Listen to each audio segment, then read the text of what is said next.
love, has a grasp on character-driven narratives, small in scope or large in scope. Thanks to Frank Herbert, here's a story that's on that scale, but with characters and relationships and stories.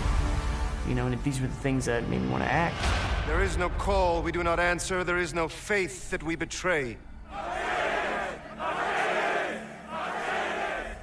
Dune is the story of the Atreydes family that falls into the trap set by the Emperor, who is getting more and more jealous of their growing popularity. House Atreydes stands as a beacon where every other house in that galaxy is in reference to that, either as enemies or as friends. He wants to not only make sure that his people survive, but that his son is the kind of leader that he thinks he should be. Paul Atreydes is the son of Duke Leto and Lady Jessica. And my initial conversation with Denis was simply begging him to, be able to take part in the film. The great houses look to us for leadership, and this threatens the Emperor. Gurney Halleck and Duncan Idaho did feel like big brothers. They rib him, especially Jason. He's the protector of the Atreydes. I mean, he's definitely the head knight who watches over the family. Sarkar! I mean, that's his sworn duty. I mean, I think that's what any honorable knight soldier does. No!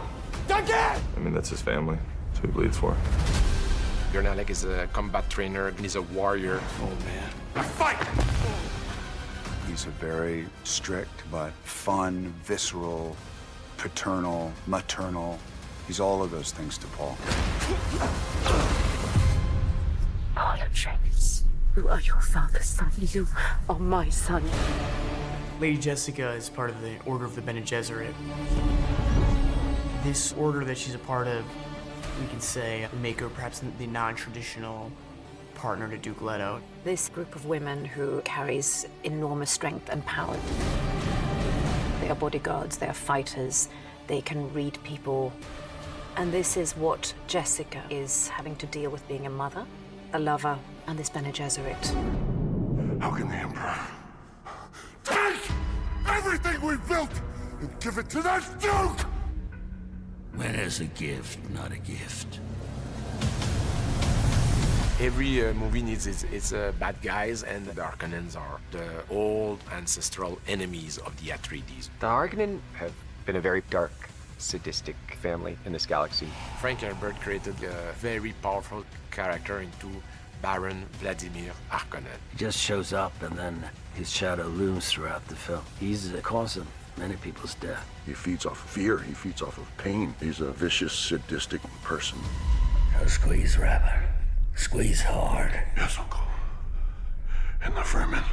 Kill them all. The Fremen are native tribes, people living in the deep desert. They had the capacity to adapt to the toughest environment. Deep heat, massive sandstorm, dangerous predators all around. Stilgar is the leader of the Fremen. He is a powerful character and he's a warrior, but also is a warrior. He worries about the future. Take good care of your family. Dr. Kynes, on the surface, was seemingly just somebody who's an ecologist, someone who cares about the Fremen. But then you start to understand how much pressure she is actually under. Paul is dreaming about this strange young woman that keeps talking to him in his dream. Paul. She feels like an old friend again, and someone that wants to guide him. Follow the friend. Johnny is native to Arrakis. She's used to this hostility between her people and the people that are trying to take from her land. She's a fighter at the end of the day.